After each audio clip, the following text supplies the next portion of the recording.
MBBS in abroad. Apollo MedSkills 6 years of MBBS program will be completed in 35 lakhs only. ఒక విలక్షణమైనటువంటి నటుడిని కలవడానికి I dream team ప్రస్తుతం చెన్నైకి చేరుకుంది. మనతో పాటుగా ఉన్నటువంటి ఆ నటుడు తమిళ్, తెలుగు సినిమాలు 1500లకు పైగా చేశారు.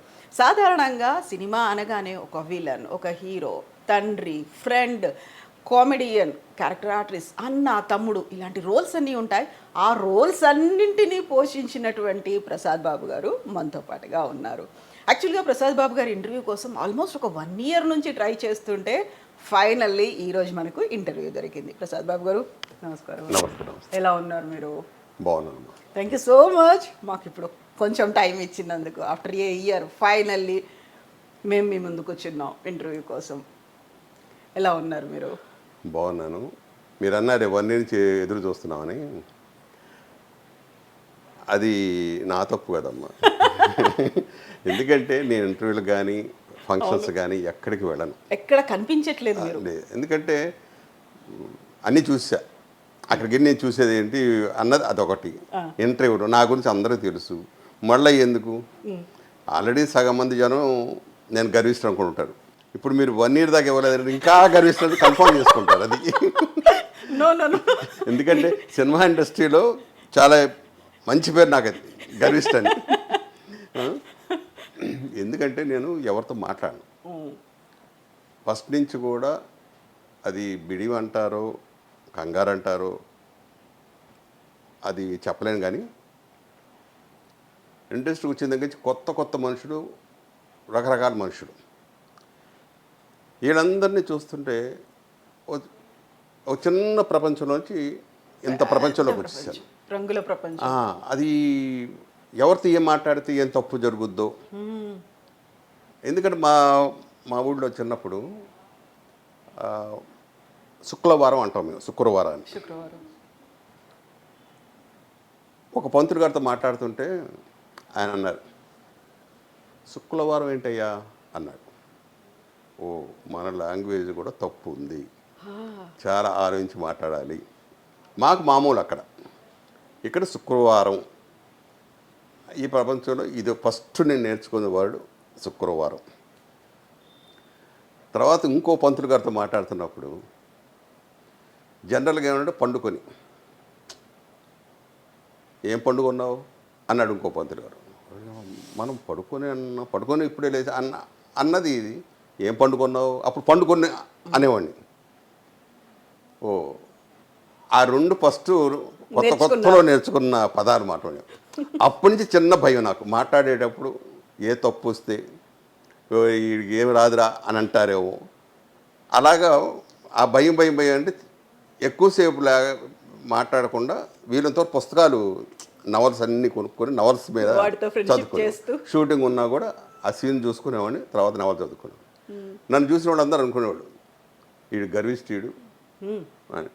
నా మనసులో ఏంటంటే నాకు తెలుసు నా తప్పేంటో. ఏం మాట్లాడి మామూలుగా తమిళే కాదు తెలుగు కూడా నేర్చుకోవాలి. అసలు తమిళ సంగతి నాకు అనవసరం. ముందు తెలుగు ఒకటి వస్తే చాలన్నది దీంట్లో నేను ఉండేవాడు. నేను మాట్లాడే తెలుగు కూడా తప్పే. మనకు అసలు అది కూడా రాదు కదా. అంటే నేను చదువులేదు, సెకండ్ భావంతో ఆపేసి ఇటు వచ్చేసినవాడు. తర్వాత మెట్రిక్ ఏదో నెట్టా, అది కూడా వేస్ట్. ఇంకా మా వల్ల కాల. ఇంక ఇటు అనుకోకుండా బయలుదేరి వచ్చాం. సరే, ప్రయత్నం చేసాం. దగ్గర 19 ఏట నుంచి పరుగులు పెట్టాను. ముఖాన్ని రాసిందో ఏమో సినిమా ఆర్టిస్ట్ అయ్యాం. కాకపోతే అంటే ఆల్మోస్ట్ ఇంటర్వ్యూలో చెప్పేసినే కాకుండా నేను ఒక్కొక్క హీరోతో నా అనుభవాలు సరదాగా చెబుతాను. రామారావు గారితో, దాసనారాయణరావు గారు డైరెక్టర్, విశ్వరూపం సినిమా అది బాగా జరుగుతుంది, బాగా చేస్తున్నాం అందరూ. నేను, ఈశ్వరరావు, మన నారాయణమూర్తి, వీళ్ళందరూ అంటే చిన్న హీరోలాగా. రామారావు గారు మెయిన్ క్యారెక్టర్. అందులో ఆల్రెడీ మీరు ఆయన విశ్వరూపం చూస్తున్నారు బయట.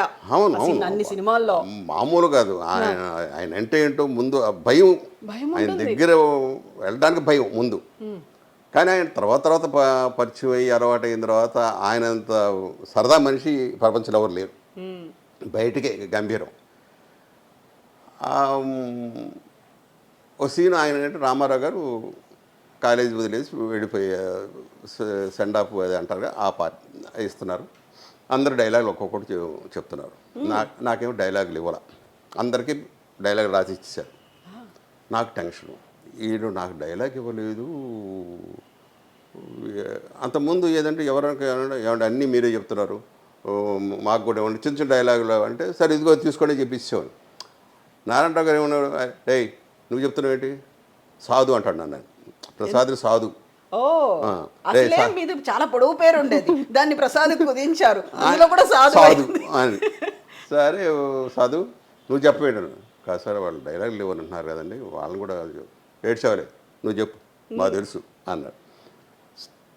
సరే అలాంటిది నాకు ఇంత మొక్కు, ఆయన వెళ్ళిపోతుంటే అసలు నాకు ఇవ్వాలి కదా, నాకు డైలాగ్ ఇవ్వలేదు, ఏం ఇవ్వలేదు, నువ్వు ఏం చేస్తావు అంటే ఇవ్వలేదు. చిన్న లోపల ఫీలింగ్ అంటే హరిప్రసాద్, ఈశ్వరరావు, నారాయణమూర్తి అక్కడ ముగ్గురు ఆయన ఆర్టిస్టులు.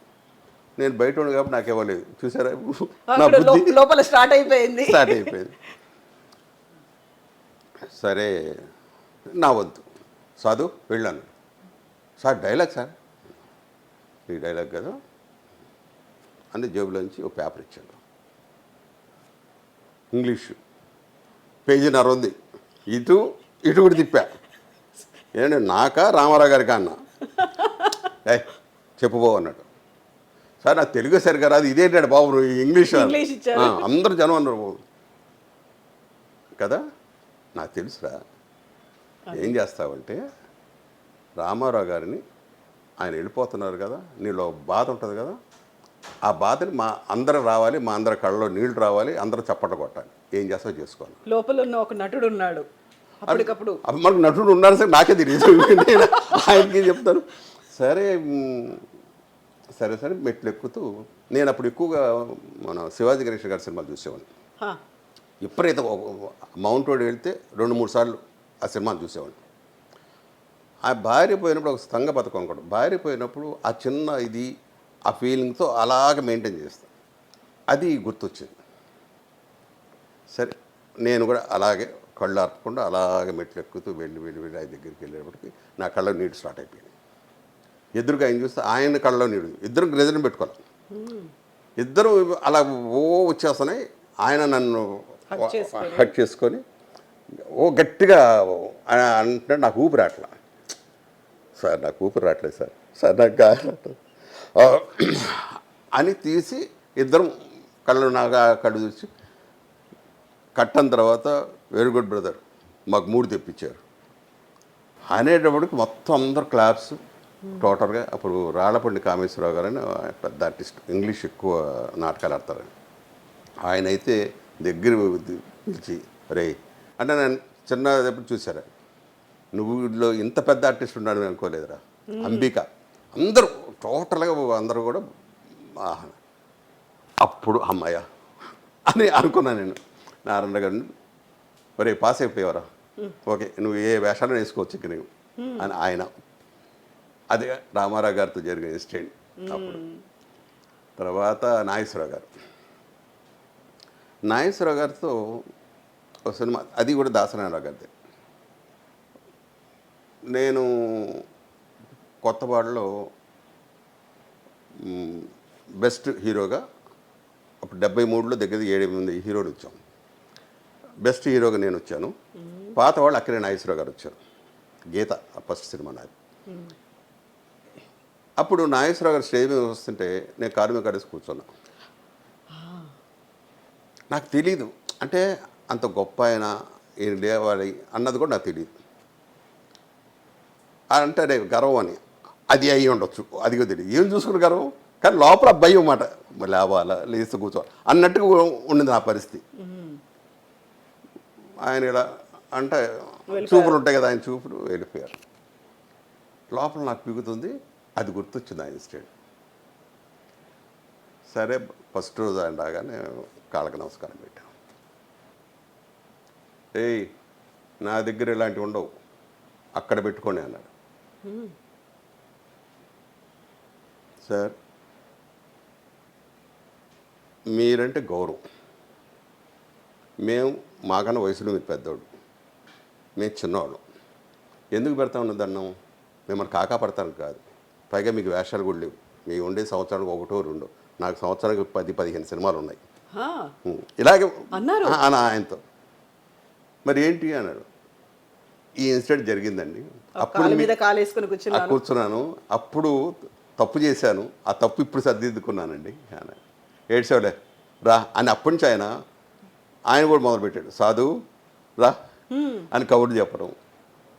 ఆయనతో అలా జరిగిపోయింది, అదొక ఇన్సిడెంట్. ఇంకా కృష్ణ గారు నిజంగా దేవుడు. ఎన్నెన్నో కథలు ఆయన మీద దేవుడిని ప్రతి ఒక్కరు అంటారు. నన్నైతే వాళ్ళ పియ్య ఒకడు, మూర్తి అని ఒకడు ఉన్నాడు. ఏం పెట్టావే ఆయన, కృష్ణుడి వేషం వచ్చినా కూడా ప్రసాద్ బాబుని ఏమంటాడేంటి,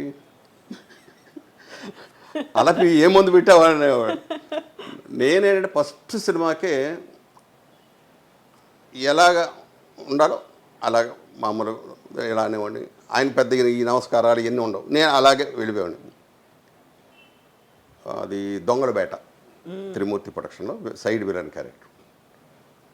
ఫస్ట్ రోజు చూసి ఆ సాయంకాలమే పొద్దున 14 నుంచి నాకు ఒక కబురు, ప్రసాద్ బాబుని పిలవండి, ఆ వేషానికి అతను పెట్టండి. 14 నుంచి అసలు నాకు ఎవరు తెలియదు. ఏంటంటే కృష్ణ గారిదయ్యా, అది రాత్రి నిన్న చేసావు కదా అందుకు పిలిచారు. ఆయన సైలెంట్గా ఉన్నా, ఆయన ఏం చెప్పలే. ఆయన అసలు మీకు ఎవరెవరిది ఏ స్టూడియోలు ఏమున్నాయి, ఏం చేస్తారు, ప్రొడక్షన్ హౌస్లు ఏవి తెలియదు అసలు. ఇంకా చెప్తున్నాం కదా, ఇంటికి వెళ్ళామా తర్వాత కూడా నాకు అదే, ఎక్కడ ఏ ఆఫీస్ ఉన్నా తెలియదు, ఏ ఆఫీస్కి వెళ్ళడం, కబురుస్తే వెళ్ళటం, షూటింగ్ చేయడం, వచ్చేయడం, మేనేజర్ ఎవరు వస్తారు వారితో మాట్లాడుకోవడం అంతే. కృష్ణ గారితో శభాష్ బేబీ వాళ్ళ పద్మాలయ వాళ్ళతోనే మెయిన్ విలన్ వేషం. దాంట్లో చాలా మంచి పేరు వచ్చింది. అప్పుడు మురళీమోహన్ నుండి ప్రసాద్ జయకృష్ణ ఒక సినిమా తీస్తున్నాడు, ఒక్కసారి జయకృష్ణ కరువు అన్నాడు. ఆ ఆఫీస్ ఎక్కడో ఏమిటో నాది అంటే నేను వచ్చి చూపించాలా అన్నాడు జోక్గా. కాదన్నా నాకు తెలీదు వాళ్ళు ఎవరో ఏమిటో. సరే నీకు అయ్యా అక్కర్లేదు కానీ వాళ్ళు వస్తారు, ఓకే. పొద్దునే మేనేజర్, సార్ జయకృష్ణ ఆఫీస్ ఇచ్చండి, మీరు ఒకసారి ఆఫీస్కి వస్తారని. సరే వెళితే అక్కడ బాపు గారు వెళ్ళగానే చొక్కా ఇప్పాను. దీంట్లో చొక్కా ఇప్పమంటాడు ఏంటి, ఎవరు వీళ్ళు అంటే ఆయన ఎవరు కూడా తెలియదు నాకు. బాపు గారు కూడా తెలియదు అంటే పేపర్ నాలెడ్జ్ లేదు, బయట ప్రపంచం తెలియదు, కాకుండా సినిమాలో కనిపించాలి చేయాలి అంతే. హీరో అయిపోవాలి ఓహో అని కాదు, సినిమాలో కనిపించాలి, ఇంత వేషం ఓకే కనిపించాలి అన్నదే మెయిన్. హీరో అవ్వాలనేది లేదు, అది లేదు.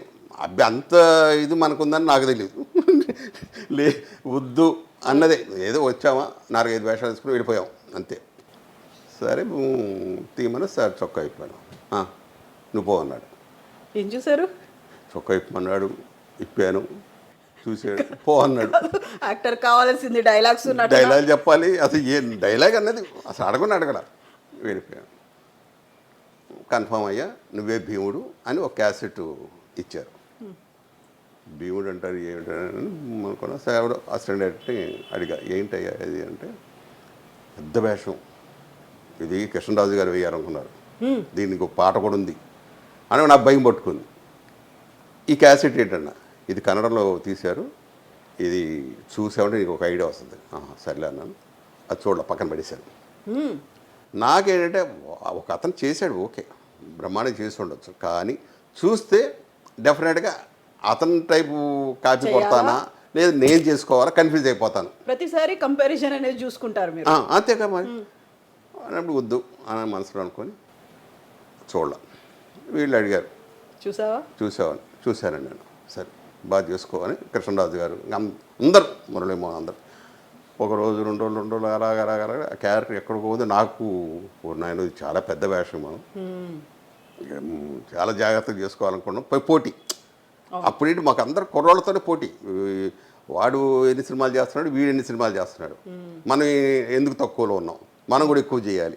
ఇదే తప్ప యాక్టింగ్ ఇది కాదు, ముందు పోటీ అంతే. వాళ్ళలోంచి మనం గొప్పవాడు అయిపోవాలి. మన ఊరి పాండవుల్లో భీముడు క్యారెక్టర్ పెద్ద పేరు వచ్చింది. ఓవర్ నైట్ రిలీజ్ అయిన రెండో రోజే దగ్గర దగ్గర ఒక 30-40 సినిమాలు ఓ స్టిల్ ఇప్పటిదాకా కూడా అదే. తర్వాత నా క్యారెక్టర్ చాలా చాలా వేషాలు వేసాను, అన్నింటిలో మంచి పేరు, కానీ చెప్పుకోవడానికి ముందు నాకు మనవరకు ఉండాలి, చాలా మంచి పేరు వచ్చింది. అలాగా కృష్ణరాజు గారిది కృష్ణ గారితో అయిపోయింది. అది కాంపిటీషన్, అందరూ కొత్త వాళ్ళు, మిగతా వాళ్ళు ఉన్న కృష్ణరాజు గారు ఎలివేషన్ ఆల్రెడీ అప్పటికి తెలుసు ఆయన ఏంటి అనేది. పెద్ద ప్రొడ్యూసర్ కూడా కదా, గోపికృష్ణ బ్యానర్ వాళ్ళది. అవును, మరి అట్మాస్ఫియర్ ఎలా ఉండేది? అదేనమ్మా, అది చెప్తాను. పొద్దున రావడంతోనే ఆ డ్రెస్ వేసుకోవడం, మేకప్ లేవు, అవును, ఎండలు ఉంచుకోవడం. అప్పుడు నేను తెల్లగా బాగుండేవాడు, ఈ తెల్లగా ఉన్న వాళ్ళందరూ కూడా ఎండలు ఉంచుకునేవాడు. బాలు మహేంద్ర కెమెరామెన్ ఒక గంట నుంచి ఉంటాం. ఆ డ్రెస్ ఇలా వాళ్ళ బాబు గారు వీళ్ళందరూ వచ్చేవాడు, యాక్ట్ చేస్తున్నాం.